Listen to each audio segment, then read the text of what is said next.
They shut him down.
شكرا جواد العقربي.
هاي بناية البرلمان في ولاية فيكتوريا.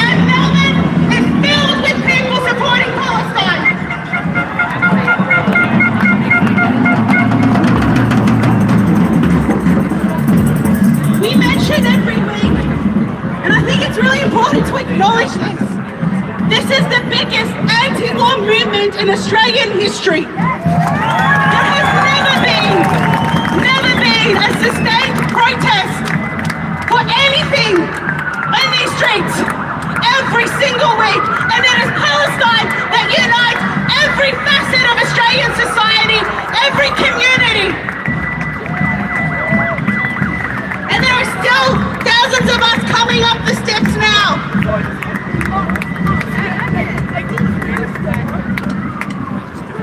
I'd like to quickly acknowledge some of the amazing initiatives of community organisers. The drummers, you guys are amazing. For those of you who don't know, it started with one person. He's an amazing Palestinian man. Please don't kill me. I've forgotten his name. But he runs Knafi House, and it's freaking amazing Knafi. Shad, yes, thank you. Shad, you're freaking amazing.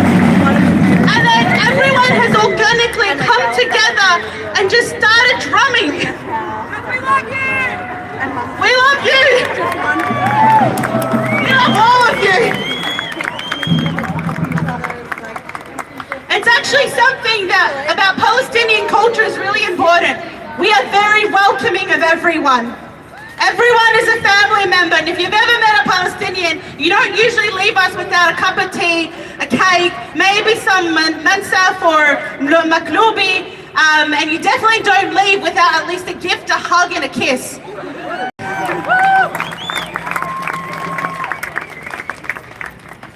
We're raised to be inclusive.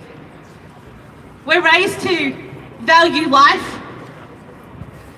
We're raised, and this is something Rafav Ziada says very well, we teach life, sir. We teach life. And even as thousands of us have been murdered, we still teach life. When you wear your kufiyya, remember what it stands for. It stands for resilience, persistence. It stands for connection to land and heritage. And we wear it proudly. Palestinians have been wearing a kufiyya as a symbol of the resistance since we fought against the British in 1936. That's the heritage and history that you embody every single time you wear a kufiyya. It is a people's will, a people's fight to exist and know not to compromise in any way, in any element, our humanity or our dignity. So the Israeli state has waged its brutal war, its brutal violence, its apartheid, its genocide. And it is the people of Gaza who show us every single day what it is to live, what it is to have life, to teach life. Gaza, they inspire us. And it's you who are by the flag. 47 years built and shown us. We the people united. From the river to the sea, Palestine will be free!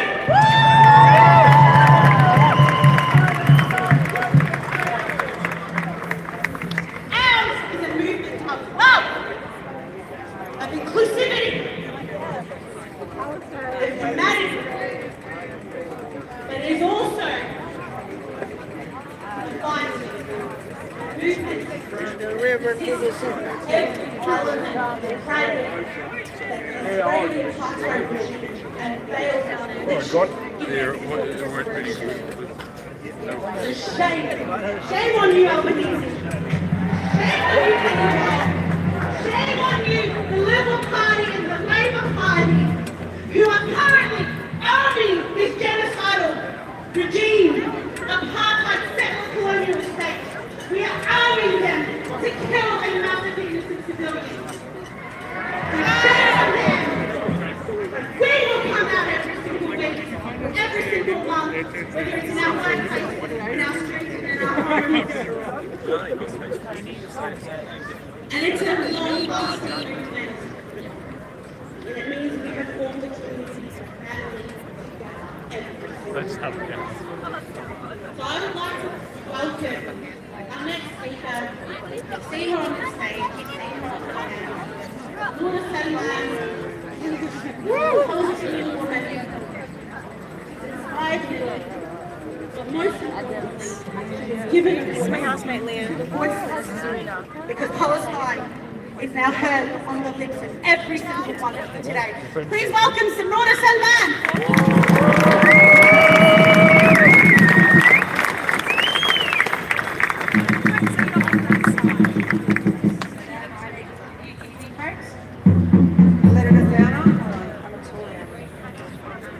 How about now? Free, free Palestine! I'd like to acknowledge the Wurundjeri and Bunurong people of the Kulin Nation as the traditional owners of the lands on which we stand today. I want to acknowledge the traditional owners throughout so-called Australia and recognise their continuing connection to land, water and culture. I recognise that sovereignty was never ceded, that the land was never ceded, and I pay my respects to elders past and present, always was and always will be Aboriginal land. I'd like to begin by giving out a huge shout out to the 4 legendary comrades that climbed up the concrete structure of colonialism.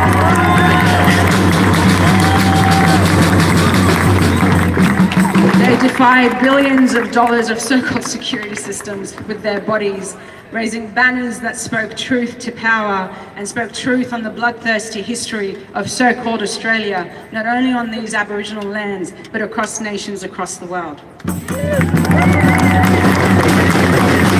Shout out to you for raising your voices, for speaking truth to power and demanding that our government act to end the genocide in Gaza and end its complicity in funding this genocide.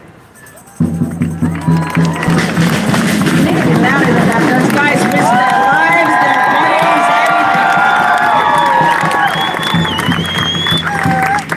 everything. Now, 20 years ago, on July 9th, 2004, the International Court of Justice issued a ruling. At that time, the ruling was a profound shift in the narrative and a thorn in the Zionist side, the thorn into a Zionist ethno-nationalist state, the fascist state of so-called Israel. 20 years ago, the ICJ found that the construction of the wall and its associate regime were contrary to the Hague Conventions and the Fourth Geneva Convention. And I quote, "The wall impeded the liberty of the movement of the inhabitants as well as their exercise of the right to work, to health, to education, and to an adequate standard of living." The court further found that coupled with the establishment of the illegal settlements on Palestinian lands, that the construction of this racist wall and its associated regime were, and I quote, "once again, tending to alter the demographic composition of Palestinian lands, contravening the Fourth Geneva Conventions." The court also found that so-called Israel's national security excuse to build this wall is baseless, and that the construction of the wall and its associated regime were contrary to international law. 20 years since this ruling, 20 years, and what do we see? We see the Zionist, fascist, ethnocentric so-called Israel continue its ethnic cleansing of Palestinian lands. Just earlier this week, the Israeli cabinet declared to remove the Palestinian Authority from any governance power in East Bethlehem and Southeast Jerusalem. This is the first official move of its kind this year since the Oslo agreements. Israel is preparing to bring what it's doing in Gaza to the West Bank. But this did not happen overnight. This is years in the making. In the last 2 years alone, we've seen an unprecedented settlement expansion in the West Bank, but in particular in Area B of East Bethlehem and Southeast Jerusalem. The wall and settlement expansion are and continue to be a labyrinthine way of the Israeli settlers to annex and ethnically cleanse Palestinians and Palestinian land. It is a psychopathic strategic move. They're slaughtering us in Gaza, they're annexing our lands in the West Bank, and they're silencing us in historic 48 lands. Enough is enough. Enough of the violence, enough of the destruction, enough of the killing, enough of the starvation, enough of the use of human shields. The Zionist so-called state of Israel is a terrorist state, ruled by bloodthirsty psychopaths. Repeat after me. Israel is a terrorist state. Israel is a terrorist state. Zionism is terrorism. Zionism is terrorism. But here we are, every single one of you standing here. History shows that fascist walls are torn down. This wall will be torn down. The Palestinians have shown already that this wall will be torn down. Why? Because we are truth. We are true. The Palestinian call for justice is true. The Palestinian call for freedom is true. And like Bassem al-Ardash said, if you are true, you will be revolutionaries and resistance fighters. So speak truth to power. Rise up to fascist regimes. Rise up against our current government. That is revolutionary. That is the revolution. That is who you are.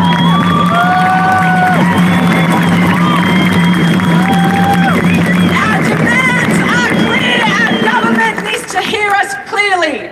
Expel the Israeli ambassador. Sanction Israel. Embargo any and all trade links with Israel.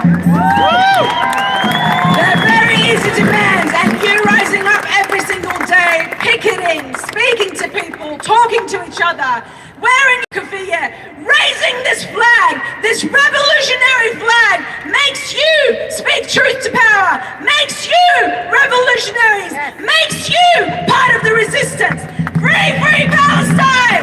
Free Palestine! And lastly, glory to our martyrs, glory to our children, and glory to the resistance. Free, free Palestine! Free, free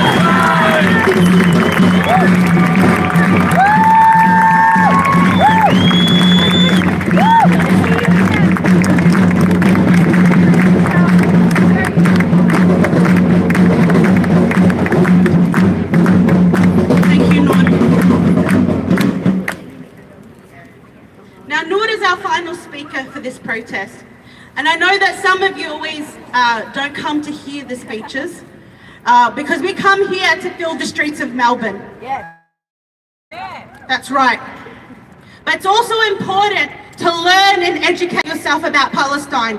We have a long history, a very, very long history of female resistance fighters, male resistance fighters. That's right. To name one. We have a long history of peaceful protests, female women communes resisting, trade unionist resistance movements. Palestine has done it all. Every form of resistance you can imagine, every type of tactic. For 80 years, everything you can imagine, actually over 100. We have done it, we have tried it. And the world is finally waking up and learning about our history. To be Palestinian is to resist. To be Palestinian is to stand against oppression. To be Palestinian is to not be afraid. It is to have courage, even when you are afraid. To be Palestinian is to stand in solidarity, arm in arm with your brothers.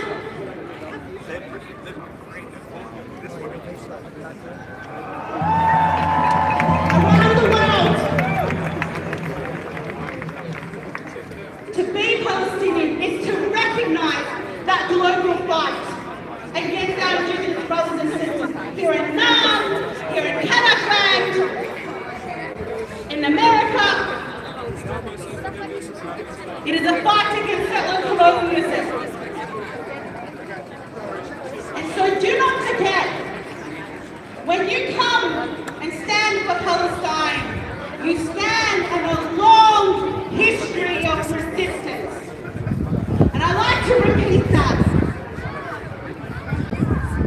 because history matters.